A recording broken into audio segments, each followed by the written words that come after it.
देख रहे हैं सिटी पोस्ट लाइव। मैं हूं शिवानी जायसवाल। जन स्वराज की बिहार बदलाव यात्रा के तहत डेहरी में होटल P&S में एक ऐतिहासिक सभा का आयोजन किया गया। इस सभा में बिहार के विभिन्न क्षेत्रों के बुद्धिजीवी और प्रबुद्ध लोगों ने हिस्सा लिया। इस सभा का प्रख्यात हड्डी रोग विशेषज्ञ डॉक्टर उमेश सिंह की अगुवाई में आयोजित की गई। आपको बता दें, जिसमें क्षेत्र के चिकित्सक, अधिवक्ता, समाजसेवी, व्यापारी और आम नागरिक भी शामिल हुए। आपको बता देते कि सभा में मुख्य अतिथि के रूप में जन स्वराज पार्टी के संस्थापक और पार्टी के दिशावाहक प्रशांत किशोर ने पहली बार डेहरी में अपनी उपस्थिति दर्ज कराई।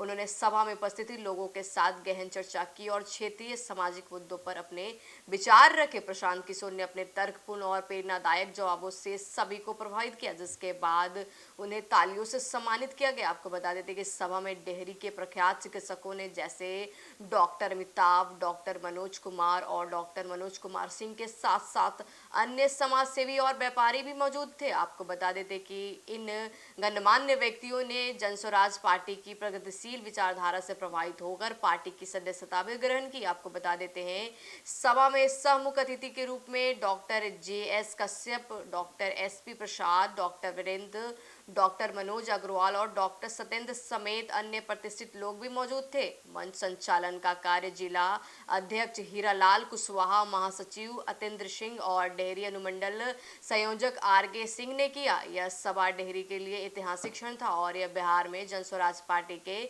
बढ़ते प्रभाव को दर्शाता है। प्रशांत किशोर के नेतृत्व में पार्टी अब बिहार के राजनीति में अपनी मजबूत स्थिति बना रही है और इस जनता के बीच इसका उत्साह और समर्थन दिन पर दिन बढ़ता जा रहा है। हमारे विचारधारा में बदलाव का जो बीज हम बोया है वो अब फलने फूलने लगा है। आपको बता देते कि लोग अब समझने लगे हैं कि अगर हमें बिहार में बदलाव लाना है तो जन स्वराज को आगे बढ़ाना होगा। यह यात्रा सिर्फ एक राजनीतिक आंदोलन नहीं बल्कि बिहार के हर नागरिक की एक साझा उम्मीद है। आपको दिखाते हैं प्रशांत किशोर की ये वीडियो। हाँ, ऐसा रखिए, आईडी नीचे रखिए।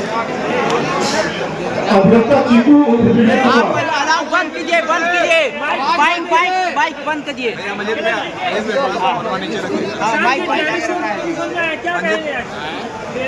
डेहरी में आपकी आगमन हुई है, क्या कहेंगे? नीचे जाने दीजिए। क्या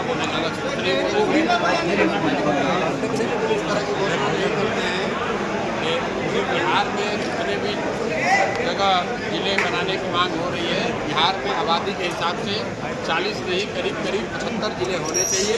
इसमें डेहरी भी शामिल है, बगहा भी शामिल है और कई जिलों में ये मांग है। किसी एक जिले के लिए इस तरह की घोषणा कि हम डेहरी को ये बना देंगे, बगहा को सुधार देंगे, भाई ऐसा है अगर सुधरेगा तो पूरा बिहार सुधरेगा। देखिए ना, वहाँ देखिए ना, पूरा बिहार डूब रहा है। बात आपको गलत, खाली पब्लिक की निंदा से गलत ही सुनना चाहती है। अब इनको हम यहाँ घोषणा कर देंगे डेहरी जिला बनाएंगे, सब लोग खुश होकर वोट दे देगा। हमारे मन में उसके प्रति क्या सोच है, विचार है, कोई प्रोग्राम है कि नहीं जिला बनाएंगे, वोट लेके चले गए। जिला बन जाने मात्र से डेहरी का कल्याण नहीं होगा। अगर ऐसा तो नहीं है कि रोहतास जिला है तो रोहतास की बड़ी तरक्की हो गई है।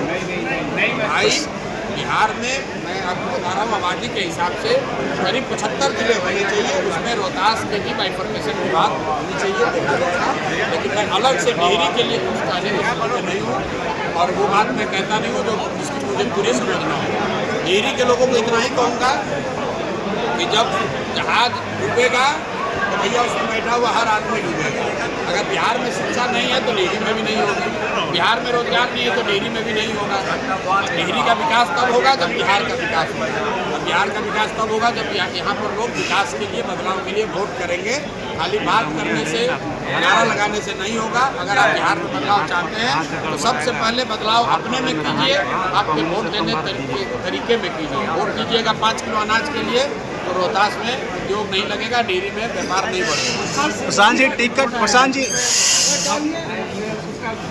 CAG का जो रिपोर्ट आया है वो यही दिखाता है कि जिस बिहार में पैसे का कमी का रोना रोज सरकार कह रही है कि हम काम नहीं कर सकते कि हमारे पास पैसा ठीक है, उसी राज्य में पिछले 5 वर्षों में 70,000 करोड़ रुपए का लेखा जोखा ही नहीं है तो पैसा कहाँ गया।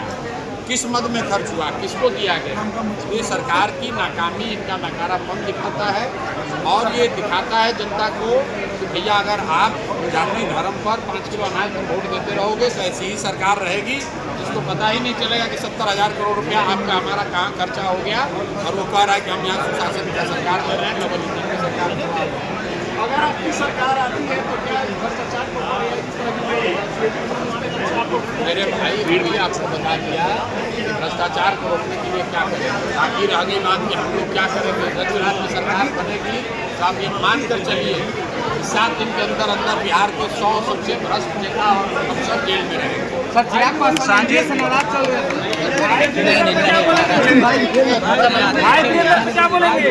क्या बोलेंगे?